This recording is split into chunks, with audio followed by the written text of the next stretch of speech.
Greetings everyone. Welcome to the SM Motors channel.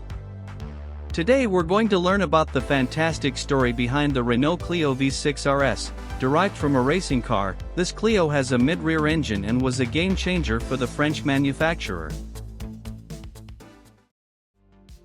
When we talk about sporty hatchbacks, we think of agile, compact, front-wheel drive cars ready for fun.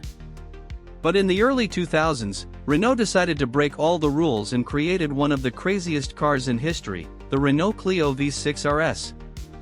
A small hatchback, but with a V6 engine mounted in the middle of the car and rear-wheel drive. A project so daring that even today it seems unbelievable. The context for the creation of the Clio V6 came at the end of the 1990s. Renault already had a tradition in compact sports cars, with models like the R5 Turbo and the Clio Williams itself. In addition, the brand was involved in touring car competitions and wanted something that would attract public attention, both on the tracks and on the streets.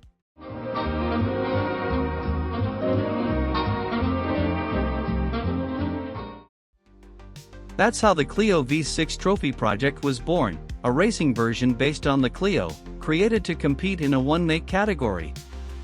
This car already featured the radical formula, mid-rear V6 engine and rear-wheel drive. The success and repercussions were so great that Renault decided to also launch a street version.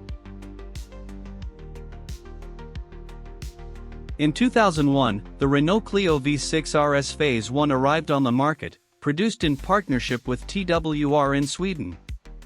The engine was a 3.0-liter naturally aspirated V6, delivering 230 horsepower, coupled to a 6-speed manual transmission. It went from 0 to 100 km per hour in about 6.4 seconds, with a top speed of 235 km per hour.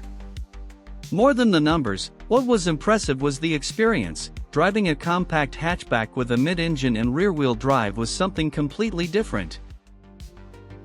The car was so wide that it hardly resembled a regular Clio. The flared fenders, air intakes on the sides, and aggressive stance made it clear that this was a completely different animal. The interior was also adjusted, with sports seats and exclusive finishes.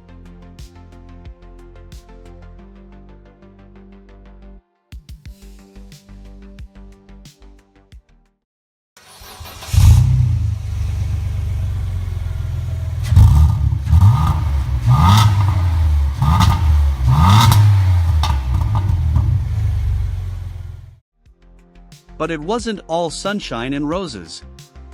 The Clio V6 Phase 1 became famous for being extremely temperamental. The complicated weight distribution and short wheelbase made it a difficult car to control at the limit.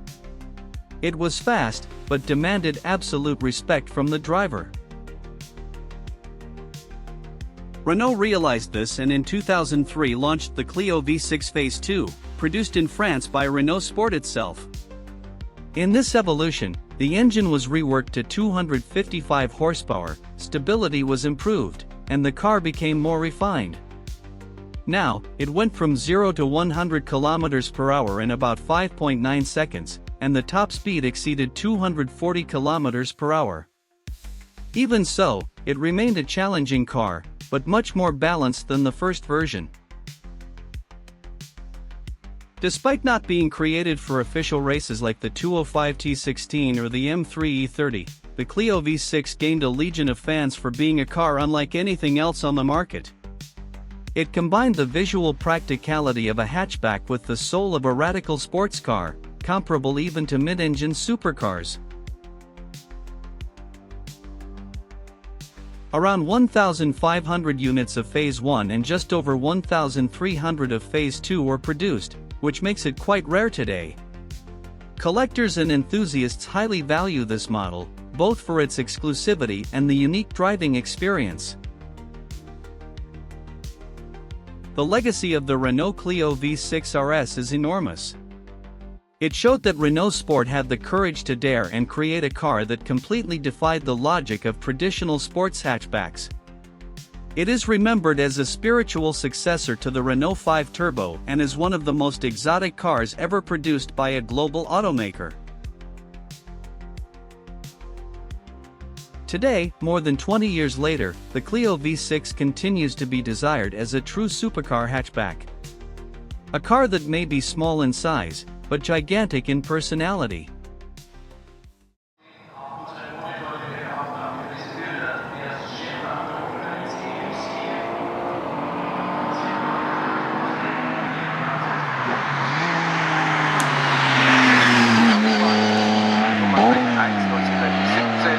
Augenblicklich Fünfter. Einer, der ganz vorne